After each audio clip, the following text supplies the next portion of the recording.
Hi friends, welcome back to my channel. My name is Sherry. I hope you guys are all having a lovely day and are happy and healthy. Today I decided to film the tutorial in my backyard because my son and husband are inside. They're on spring break and tomorrow is Easter Sunday, which I hope you guys all have a very blessed day. Today I'm going to be doing a tutorial on how to do the seed stitch pattern. It's one of, fly bug, one of my top 3 pattern stitch to do. I just think it gives a blanket a nice texture. So anyways, with that being said, let's get to the tutorial.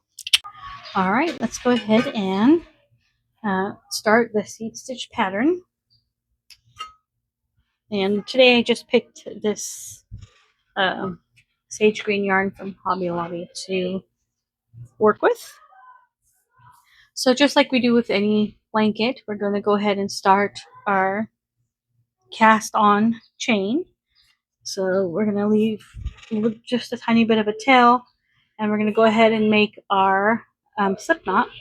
So basically you just kind of take your tail, cross it over, and then you're going to pull your working yarn through that loop, and that's your slip knot right here.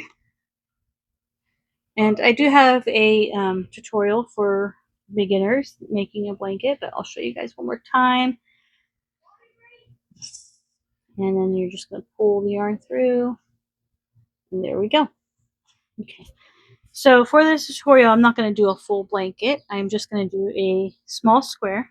I think we're going to try and do 12 wide and 12 up so you can get a good idea of what the pattern is going to look like. So for right now, we're going to go ahead and do our cast on chain. Usually this row right here, the beginning loops, I like to do 3 finger width.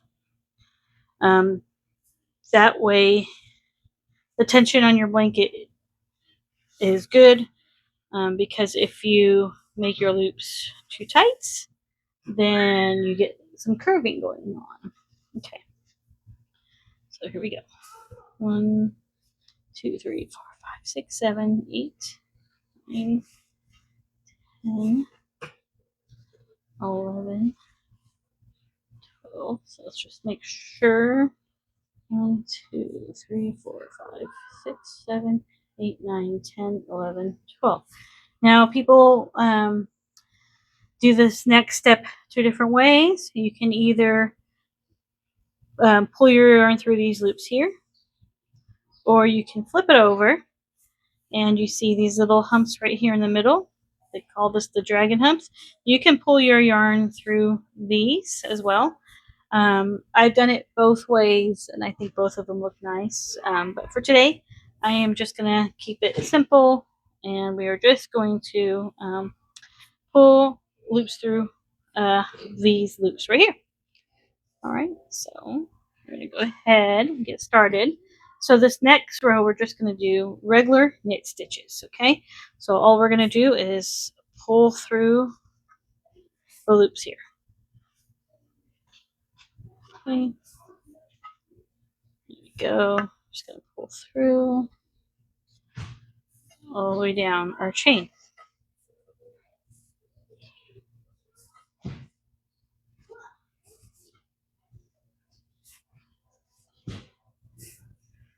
So we have 1, 2, 3, 4, 5, 6, 7, 8, 9, 10, 11.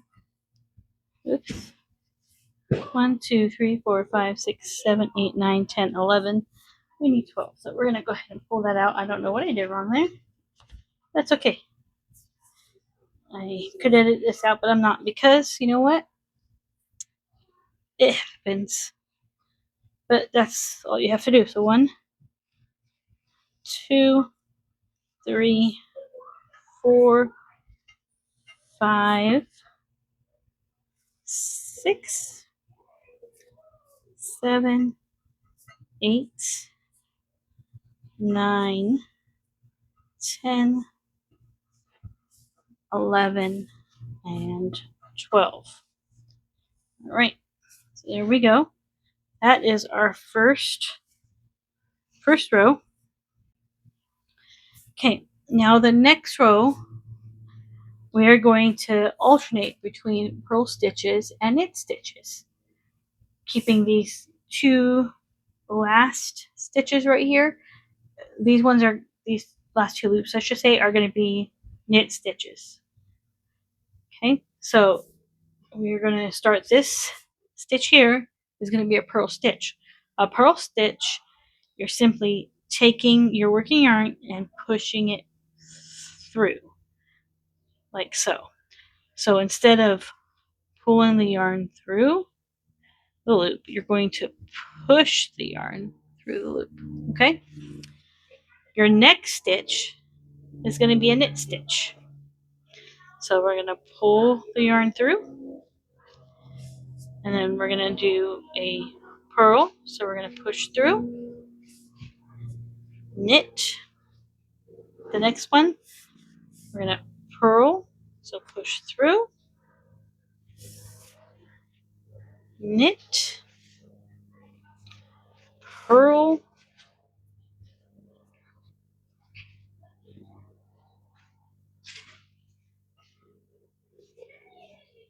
knit, purl, knit, and knit, because we want this end stitch to be knit, okay? Now the next row, you're going to do the opposite of what you did. I'll explain that in just a second here. So you can kind of see that the purl stitches are in the back and the knit stitches are in the front. So as you start working along, you'll be able to identify easier which stitch is what in case you get interrupted. So here we go. So this one right here, we did as a knit stitch. So now it's going to become a purl stitch. Okay, I'm going to push that working yarn through. This one was a purl stitch, and now it's going to become a knit stitch. Okay, this one is a knit, and we're going to make that a purl. Okay, this one is a purl, so we're going to make that a knit. So basically, you're just doing the opposite of whatever you did on that first row. There we go. Okay, this one is a purl because you can see the loop in front. So now we're going to pull the yarn through. Okay, this one does not have that loop right here in front, so you know that's your knit stitch. Okay, so that we're going to bring our working yarn and pull it to the front and push it through the loop. Okay, there we go. This one is a knit or a purl, so we're going to make that one a knit. Purl,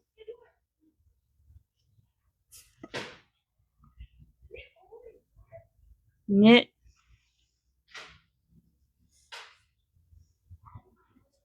and of course purl. Okay, all right, so we're going to go ahead and do one more stitch or one more row, and then after that I'm going to kind of fast forward a little bit, and then halfway between or just before we end it, I'll come back on and we'll talk about the pattern before I show you guys how to close it off. Okay.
Okay, so now you can see a little bit of what the pattern is looking like.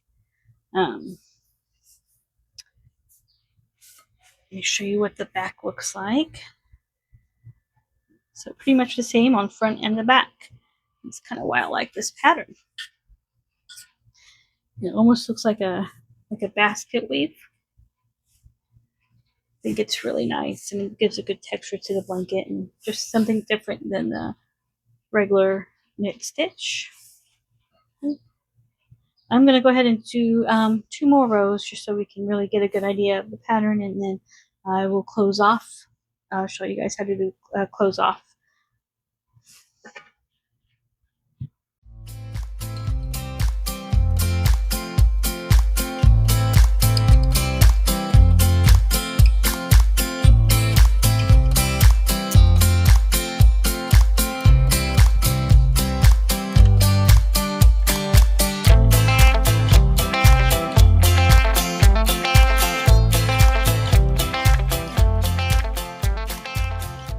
I think actually that shows the pattern quite well. You can still see that the sides have that nice braid that we like on our blankets. Okay. And yeah, you can really see the pattern on here. I think it's pretty. Okay, so we're going to go ahead and close it just like we would any blanket, and I'll show you guys how to do that. So what I like to do is this loop here, I like to pull my working yarn through it one more time. Okay, and then I start closing. If you don't pull that loop through one more time, if you just start grabbing your 2 loops and pulling the working yarn through, I'll show you. Then to me, I feel like this circles more, the edge circles, or curves, I should say, not circles. It curves. So, like so. Now, if you were to put one more loop into this loop, so basically pull working yarn through, and then grab your other loop, pull your working yarn through both of those loops, and then to me it squares it off rather than curving the edge. So that's what we're going to do. So now we can go ahead and carry on. Grab your loop, grab the second loop, pull your working yarn through. There we go. Pull working yarn through. 2 loops, working yarn through. Okay. You can see that it's closing off nicely. Okay. I know some people also do it this way, where they just put the yarn through this second hoop here and then grab that and pull it through there and then close off that way. But to me, I don't know, I like just grabbing both of the loops, pulling the working yarn through. That's just how I feel comfortable doing it. But just like with anything, everybody has their own way of doing things and what feels right to them. So just grabbing our 2 loops, pulling the working yarn through both of those loops, and grabbing another one. There we go. There we go. And our final one right here. Now typically I would cut this off right here and then close it through or pull that through, and then you would be left with a tail and you would just weave it in.